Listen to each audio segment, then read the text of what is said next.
Buenas noches, soy el doctor Sergio Moreno, trabajo en el servicio de cardiología del Hospital 2 de Mayo y el tema que me voy a ocupar ahora es de insuficiencia cardíaca, diagnóstico y tratamiento.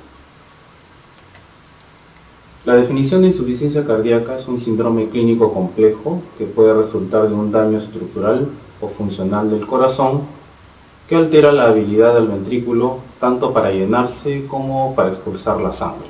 Esa es la definición actual desde el año 2005 en la American Heart Association y la Asociación Americana del Corazón, ¿no? Ahora, la insuficiencia cardíaca es una causa muy frecuente de internamiento en los pacientes en los hospitales generales, ¿no? La incidencia de esta enfermedad aumenta al incrementarse la edad, ¿no? O sea, a medida que pasan las décadas de la vida, se va incrementando la incidencia de insuficiencia cardíaca. Y fíjense que es la causa más frecuente de hospitalización en los ancianos, ¿no? También es una enfermedad que tiene alta tasa de mortalidad, está más o menos 50-70% de los pacientes en clase funcional 4 mueren a los 5 años de esta terrible enfermedad. Como pueden ver en esta diapositiva, la incidencia de insuficiencia cardíaca va en aumento conforme van aumentando las décadas de la vida.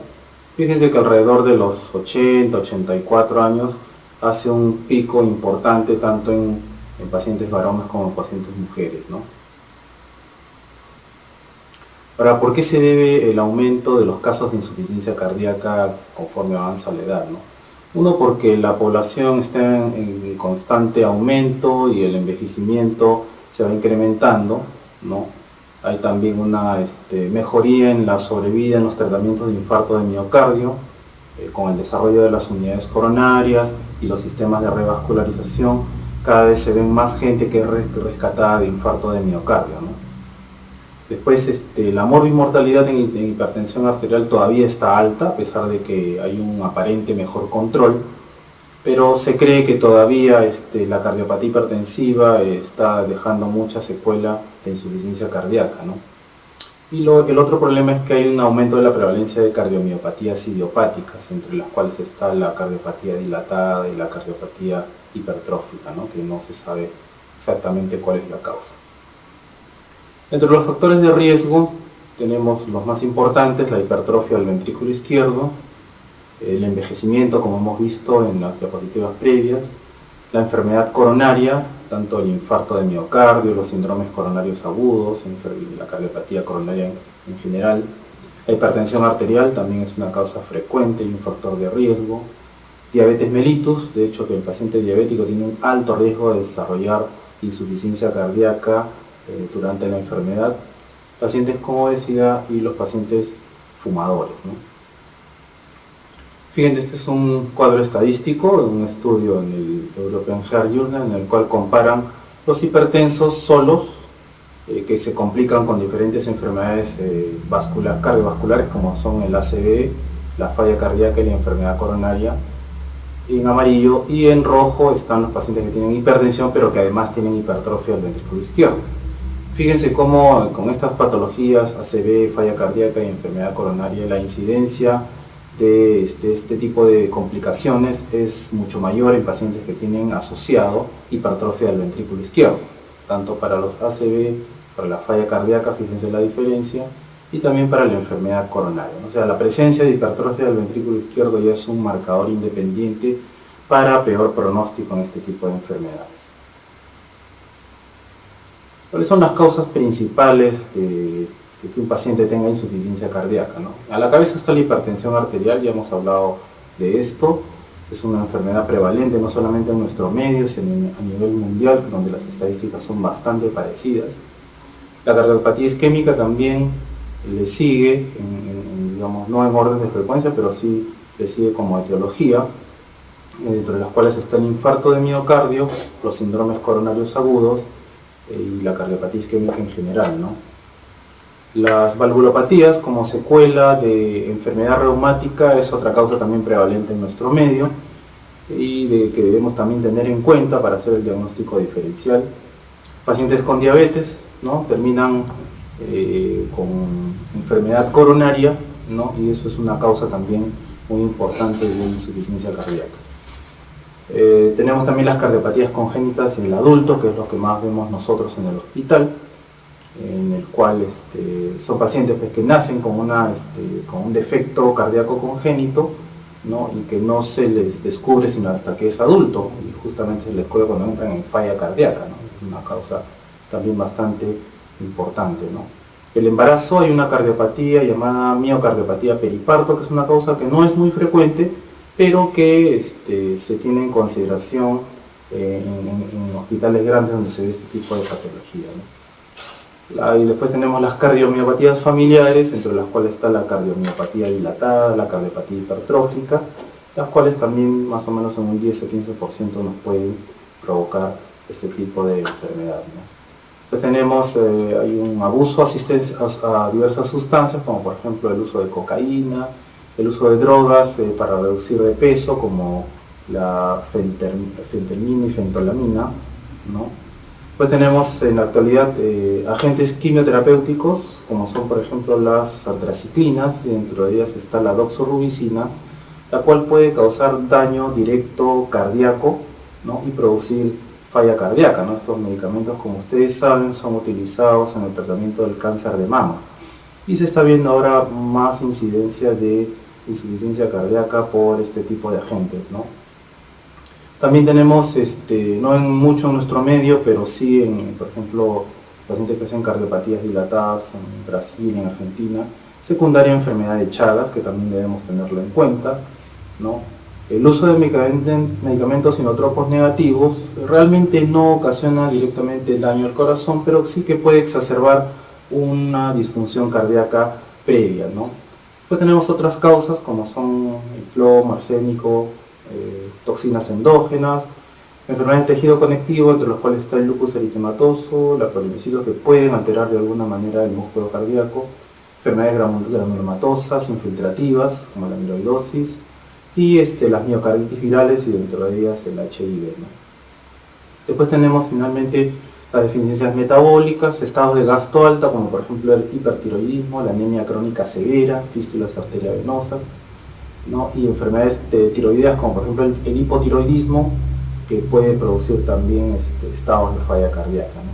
Finalmente tenemos la causa idiopática, que es una causa en la cual no se encuentra ninguna patología de fondo, ninguna causa que haya exacerbado o haya desencadenado cuadro de insuficiencia cardíaca, ¿no? Pero si nosotros agrupamos en los más frecuentes que vamos a ver en nuestro medio, tenemos ahí que el 33% como cardiopatía hipertensiva es una causa fundamental de insuficiencia cardíaca. Después tenemos la cardiopatía isquémica, ¿no? Las valvulopatías, ¿no? Y las asociaciones entre ellas, ¿no? Pero definitivamente las tres que van a la cabeza son la cardiopatía hipertensiva, la cardiopatía isquémica, la valvulopatía, ¿no? Y la enfermedad isquémica del corazón, ¿no? Ahora, se habla mucho de la etiología desde el punto de vista fisiopatológico, ¿no? Tenemos 5, causas fisiopatológicas: la sobrecarga de volumen, la sobrecarga de presión, la pérdida de miocardio, la disminución de la contractilidad y la restricción al llenado, ¿no? Desde el punto de vista fisiopatológico, en esas causas se dividen, ¿no? Entonces, desde el punto de vista fisiopatológico, ¿qué es lo que sucede, ¿no? Primero hay un daño inicial del corazón, ¿no? Que puede ser una sobrecarga mecánica, ¿no? Que puede ser sobrecarga de presión o sobrecarga de volumen, o puede ser una lesión directa al corazón, ¿no? Una isquemia, un infarto de miocardio, una infección viral o un tóxico como la doxorubicina, que pueden alterar directamente al músculo cardíaco, o si no, alguna estructura que provoca una alteración al llenado, ¿no? Entonces, todos esos procesos son los daños iniciales, ¿no? Estos daños iniciales van a producir dos tipos de alteraciones hemodinámicas, ¿no? Alteraciones hemodinámicas en reducción y en aumento. En aumento van a aumentar las presiones intracavitarias. La presión telediastólica del ventrículo izquierdo va a aumentar, la presión del capilar pulmonar, que al final va a terminar siendo la presión de la aurícula izquierda, aumenta la presión de la aurícula derecha, aumenta la presión de la arteria pulmonar y aumenta la poscarga, o sea, aumenta la resistencia periférica. Así como hay alteraciones hemodinámicas en aumento, hay también alteraciones hemodinámicas en reducción. Vamos a tener un volumen sistólico reducido, un gasto cardíaco reducido y un flujo sanguíneo regional reducido para cada órgano. Y después del daño viene el mecanismo compensador, ¿no? O sea, lo que el organismo hace para tratar de equilibrar el daño. Entonces ahí se presentan liberación del sistema neurohormonal, ¿no? Se produce dilatación cardíaca e hipertrofia ventricular, y estamos hablando ya de remodelado, ¿no? Finalmente, el proceso causal que puede seguir provocando la disfunción ventricular más las alteraciones hemodinámicas, todos en conjunto van a dar todos los síntomas y signos de insuficiencia cardíaca, conjuntamente con las alteraciones metabólicas, ¿no? Todas estas, factores van a determinar que se perpetúe el proceso de la disfunción ventricular, fallo orgánico multisistémico, y finalmente el paciente muere con muerte súbita. Entonces, tienen que haber mecanismos adaptativos durante el curso de esta enfermedad, ¿no? Tenemos ahí tres mecanismos principales. Uno es el mecanismo de Frank-Starling, llamada de la precarga, que es, digamos, a corto plazo. El sistema neuroendocrino, o sea, la liberación de todo lo que es las aminas simpático-miméticas, adrenalina, norepinefrina a corto plazo. Y tenemos ya el remodelamiento cardíaco con dilatación cardíaca o sin dilatación, que ya es un efecto a largo plazo, ¿no? Estos tres mecanismos van a ser adaptativos para la respuesta a la noxa previa, ¿no? Veamos el mecanismo de Frank-Starling, ¿no? El Frank-Starling compara el volumen latido con las presiones de llenado. Entonces, en la curva de arriba se puede observar cómo el corazón normal, ¿no?, puede incrementar su volumen latido, y las presiones de llenado ventricular no se elevan en forma importante. A diferencia de la curva de abajo, como el paciente con insuficiencia cardíaca puede tener una presión de llenado muy elevada sin que pueda alcanzarse un volumen latido adecuado, ¿no? En esta gráfica se observa lo mismo, ¿no? Fíjense cómo en la curva de número 1 es el paciente normal, y en la curva número 2 el paciente con insuficiencia cardíaca, y fíjense cómo el paciente con insuficiencia cardíaca, a pesar de que aumenta las presiones diastólicas de llenado, no tiene un índice cardíaco adecuado. O al revés, ¿no? El paciente con insuficiencia cardíaca tiene un índice cardíaco que es inadecuado, a pesar de que tiene unas tremendas presiones de llenado que lo van a llevar a la congestión pulmonar y la disnea, que es, digamos, la manifestación más importante de insuficiencia cardíaca, ¿no? Después tenemos mecanismos adaptativos en relación a la liberación del sistema neuroendocrino, ¿no? ¿Cómo se activa el sistema neurohormonal? El mecanismo es básicamente por disminución del gasto cardíaco, ¿no? Eso es sensado por el organismo, ¿no? Y se produce la activación simpática, la activación del sistema renina-angiotensina-aldosterona, y la liberación no osmótica de la vasopresina, ¿no? Entonces, esta respuesta neurohormonal es una respuesta muy similar a lo que ocurre cuando se produce una hipovolemia, ¿no?